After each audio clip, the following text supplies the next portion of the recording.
So today I'm going to show you how to fry squash like my grandmother did it, but a little differently because she used to deep fry them, and we're going to kind of shallow fry them. So this is avocado oil, and then what you want to do is slice your squash. Now I had one grandmother that would do them like this and one grandmother that would do them like this, so I've got both.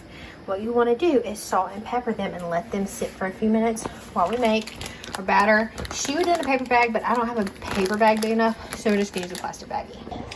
Okay, so now we're gonna make the batter, and basically this is just gonna be dry because when you salt the squash, the water comes out of it. So Granny always used cornmeal and flour, so I'm going to be using this medium grind cornmeal from Bob's Red Meal. Now, would it be helpful if I gave you measurements? Probably, but I do like a 2-to-1 flour to cornmeal ratio, so that's probably like 3/4 of a cup cornmeal. And then I'm using King Arthur all-purpose flour.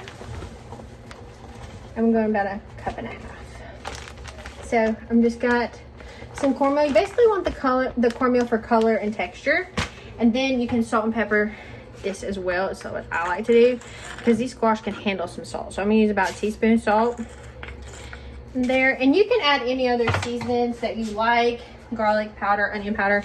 Granny didn't do none of that. Okay, so salt, pepper, flour, and cornmeal. Salt and pepper. And you're gonna shake it up. Again, a paper bag works fabulous, but I don't have one big enough for this today. And you're not putting them all in at one time. Granny would put hers. What she would do is line them on a sheet tray and then salt and pepper them so that moisture kind of just sit on that tray. And then she'd do them in batches. My granny is still alive, by the way. One of them that would fry squash like this, her mother is not with us. She still is. She's 82 years old and fabulous. I just saw her the other day. Okay, and then you want to put your squash after a few minutes. I'll show you. Like I said, I have a bunch of grandmothers. So one, she liked to cut like this, but you can see the water has come out. And so you're not gonna have to worry about that flour sticking to your squash. So just let them sit for about 5 minutes with the salt and pepper. I'm gonna do these kind of stick shape. My Granny Sandy always cuts her squash like this. My Granny Murph will cut her squash in slices, and I kind of prefer the slices, but I'm doing the other ones because I have them, they're really big, and I did not want massive slices. So I'm just going to do this, and then we're going to fry these bad boys up. So you just leave a little air in there and shake them around, and I'll show you how we fry these. Okay, so my pot is really hot. I'm not testing the temperature, I can just tell. And then we're gonna fry these until they're golden brown. And like I said, my grandmother, she would absolutely be deep frying these. But I cook in avocado oil, y'all, and avocado oil is expensive. So we're gonna be shallow frying these bad boys. Now I probably will add a little bit of oil because I got quite a few of these squash to fry. So I probably need to add a little bit of oil. But she'd be deep frying these, a couple quarts of oil.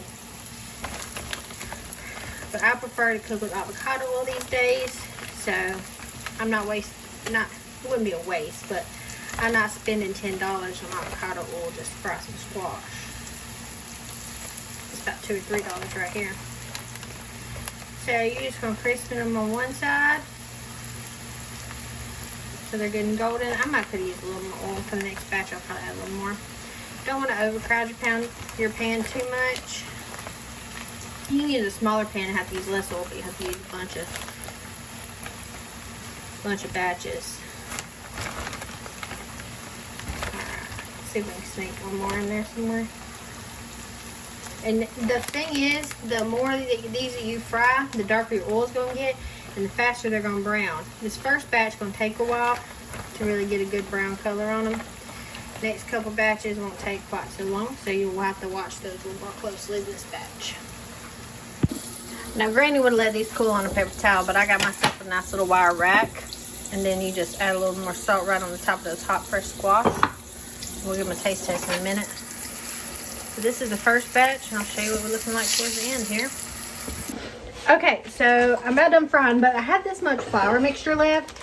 If you don't want to toss this, which you put in a compost. But if you don't want to toss this, you can freeze it and reuse it, or you could just add some ingredients and make some hush puppies with some eggs, some seasoning, maybe some corn and some milk, and you can make yourself some hush puppies and fry those up.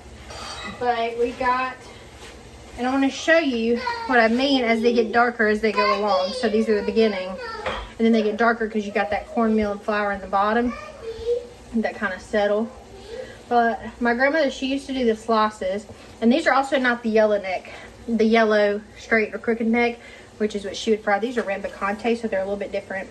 Anyway, oh, that was too hot. I can't do that one. Oh, they're all hot. It's so good. You can fry a zucchini like this. Yellow squash, red picante squash. Give this a try. If you do, tag me. When it's hot, and I'll catch you in the next recipe.